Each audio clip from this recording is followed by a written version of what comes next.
आप ये कब सीखेंगे कि मैं अपने विचारों को कैसे संभालूं, मैं अपनी भावनाओं को कैसे संभालूं? हम आपको साधन देंगे कि इस मशीन को कैसे समझा जाए।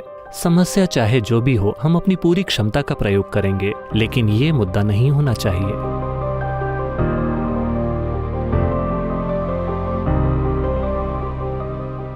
जीवन में ऐसे कई मौके आते हैं जहां हमें लगता है कि हम उदास हैं, हम अकेले हैं और हर कोई हमारे खिलाफ है। कोई भी नहीं जो हमारा मार्गदर्शन करे या हमसे बात करे। तो उस समय हमें इसे कैसे संभालना चाहिए या इससे कैसे निपटना चाहिए? देखिए, ये एक दुर्भाग्यपूर्ण स्थिति है जिसमें ढेर सारे लोग हैं। अपने अनुभव में, उनके अपने व्यक्तिगत अनुभव में जीवन कुछ ऐसा है, मैं बनाम ब्रह्मांड। ब्रह्मांड के साथ मुकाबला करना एक बेवकूफ़ी भरा काम है। आपको इस मुकाबले में नहीं पड़ना चाहिए। हेलो, मैं बनाम ब्रह्मांड एक बहुत बुरा मुकाबला है। क्या आप भी सहमत हैं? तो योग इसीलिए है। योग का मतलब अपने शरीर को मोड़ना और मरोड़ना नहीं होता। योग शब्द का अर्थ है एक हो जाना। अभी ये मैं बनाम ब्रह्मांड है, ये सिर्फ आपकी मानसिक स्थिति है, ये सच्चाई नहीं है। जब आप बिल्कुल अकेला महसूस करते हैं कि आप फिर भी सांस ले रहे हैं, तो आप दुनिया के साथ लेन देन कर रहे हैं, है ना? आपकी बस अपने आसपास के लोगों से नहीं पड़ती, लेकिन वातावरण से आपको कोई दिक्कत नहीं है, भोजन से कोई दिक्कत नहीं है, अगर उसका स्वाद अच्छा हो तो पानी से कोई दिक्कत नहीं है। आप दुनिया के साथ लेन देन कर रहे हैं, है ना?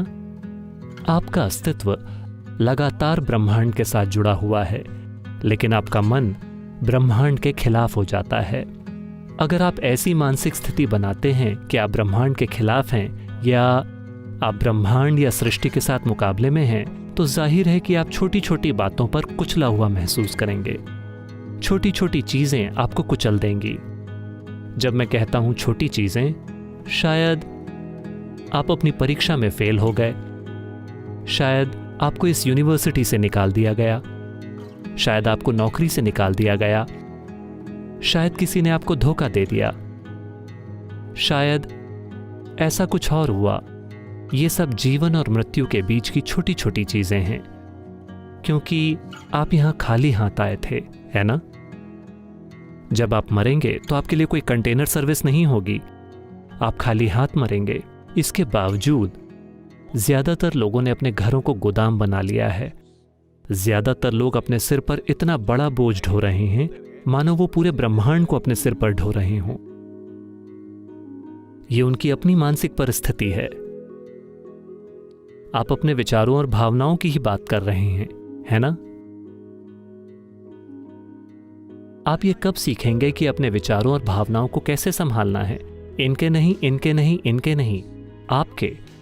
आप ये कब सीखेंगे कि मैं अपने विचारों और भावनाओं को कैसे संभालूं अपने जीवन के अंत में? जीवन के साथ असल में बस यही एक समस्या है। ज्यादातर इंसानों ने खुद को कुछ ज्यादा ही गंभीरता से ले लिया है। उन्हें समझ नहीं आता कि आपने कंप्यूटर स्क्रीन पर वो पॉपअप देखे हैं? आप इस ग्रह पर एक पॉपअप हैं। आप 2 सेकंड के लिए पॉपअप होते हैं और पॉप आउट हो जाते हैं। नहीं नहीं, आपको देखना चाहिए। आपकी और मेरी तरह के अनगिनत लोग इस धरती पर चले हैं। वो भी बड़े लोग थे। वो कहाँ हैं? सब सतह की मिट्टी बन गए। बन गए कि नहीं? जब तक कि आपके दोस्तों ने आपको बहुत गहरा न दफनाया हो, इस डर से कि शायद आप फिर से उठ खड़े हों। कुछ ऐसी घटनाएं हुई हैं, है ना? या शायद आप स्वर्ग जाने की योजना बना रहे हों। हेलो, जो भी इंसान जो किसी ऐसी जगह की बात करता है, इस जगह के अलावा कोई और जगह जो इससे बेहतर है, यह मानवता के खिलाफ एक अपराध है।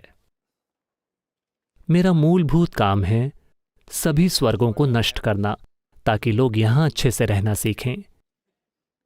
वे सभी बेवकूफ जिन्होंने खुद को नरक बना रखा है, वो स्वर्ग जाना चाहते हैं। उन्होंने इस जगह को खराब कर दिया और अब वो स्वर्ग जाना चाहते हैं। मैं आपसे पूछ रहा हूं, क्या आपके पास कोई सबूत है?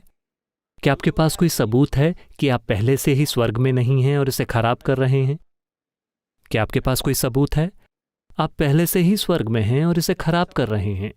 हाँ, सिर्फ इसलिए क्योंकि आप ये भी नहीं सीख रहे कि अपने विचार और भावना की बुनियादी क्षमताओं को कैसे संभालें, है ना? Your only justification is, everybody is like this only. That's how it is in a madhouse.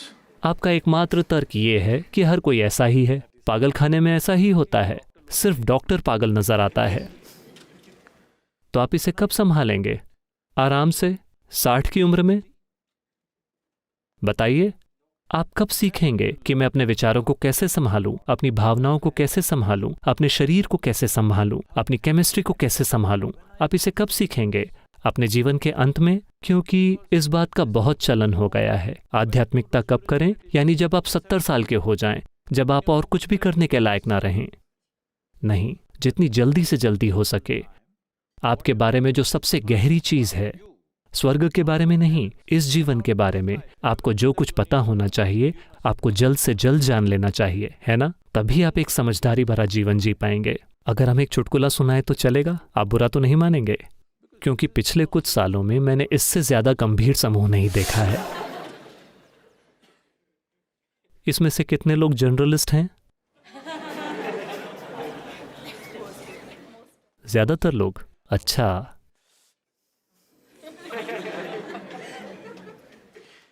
ऐसा हुआ, शंकरन पिल्लई जब वो पेरिस में थे, उन्होंने एक फ्रेंच महिला से शादी की। एक दिन उनकी सालगिरह थी, पहली सालगिरह। तो उनकी पत्नी ने कई दोस्तों को आमंत्रित किया और वो सब कुछ वाकई ताज़ा बनाना चाहती थी, हर चीज़ फ्रेश। तो सुबह से वो उन्हें इस बाजार से उस बाजार में घुमा रही थी। वो ताज़ा सब्जियां, ताज़ा मांस, ताज़ा चिकन, ये वो सब कुछ लेकर आए। फिर शाम को पत्नी ने कहा, क्योंकि फ्रेंच लोग घोंघों का एक एपेटाइजर खाते हैं, पत्नी ने कहा समुद्र पर जाओ और कुछ ताज़ा घोंघे लेकर आओ और मैं सभी दोस्तों के लिए एक एपेटाइजर बनाऊंगी। तो शंकरन पिल्लई समुद्र तट पर गए और वो सभी घोंघों को उठाकर उन्हें बाल्टी में डाल रहे थे। फिर उन्हें एक पुराना दोस्त मिला, एक भारतीय दोस्त। वो बहुत खुश हो गए और वो अपने पुराने समय के बारे में बातें कर रहे थे। शंकरन पिल्लई भूल गए कि वो शादीशुदा हैं। जब आप पुराने दोस्तों से मिलते हैं तो ऐसा होता है। और दोनों एक बार में गए और उन्होंने कुछ पैक पिए और वो भूल ही गए। फिर उन्हें याद आया, घोंघे बाल्टी से बाहर निकल रहे थे और टक, एक घोंघा बाल्टी से बाहर गिर गया। फिर उन्हें याद आया, हे भगवान, मुझे घोंघे ले जाने थे, मेरी पत्नी, फ्रेंच पत्नी इंतजार कर रही है। तो उन्होंने कहा मुझे जाना होगा, तब तक पहले ही बहुत देर हो चुकी थी। वो गए, वो जानते थे कि ये खुशनुमा नहीं होगा। तो वो घर पर गए और जमीन पर सारे घोंघे बिखेर दिए, बाल्टी फेंक दी और उन्होंने जाकर दरवाजा खटखटाया।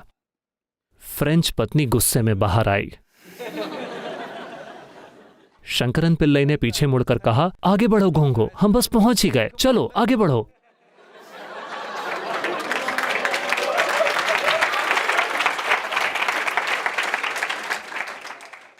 तो आप कब अपने घोंघों को उठाएंगे और उन्हें बाल्टी में डालकर उन्हें ठीक करेंगे? आपकी समस्याएं, आपको उन्हें ठीक करना चाहिए, है ना? ये समस्याएं नहीं हैं। मैं चाहता हूं आप ये समझें कि आप अपने जीवन से दुखी नहीं हैं।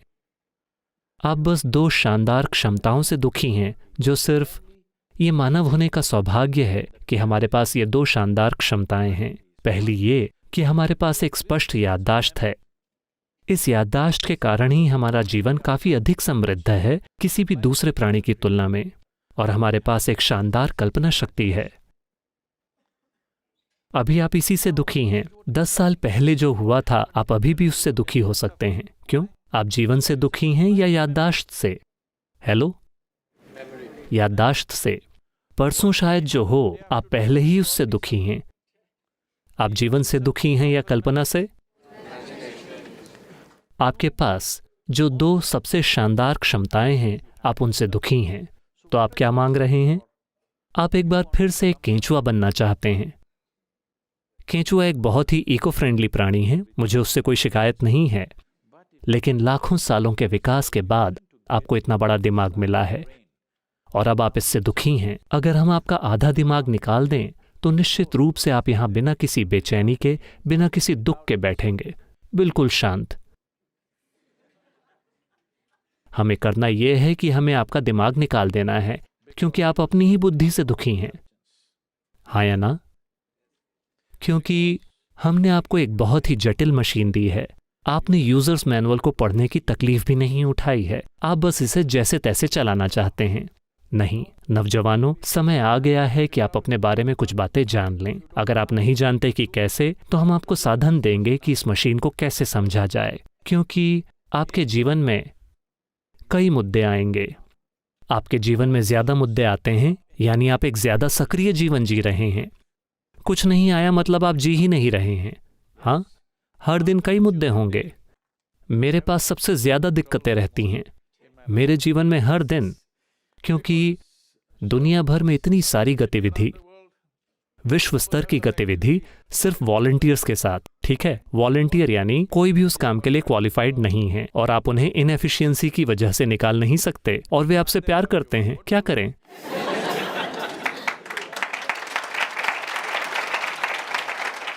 ये एक बात आपको पक्की करनी चाहिए कि आपके जीवन में आप खुद मुद्दा नहीं हैं।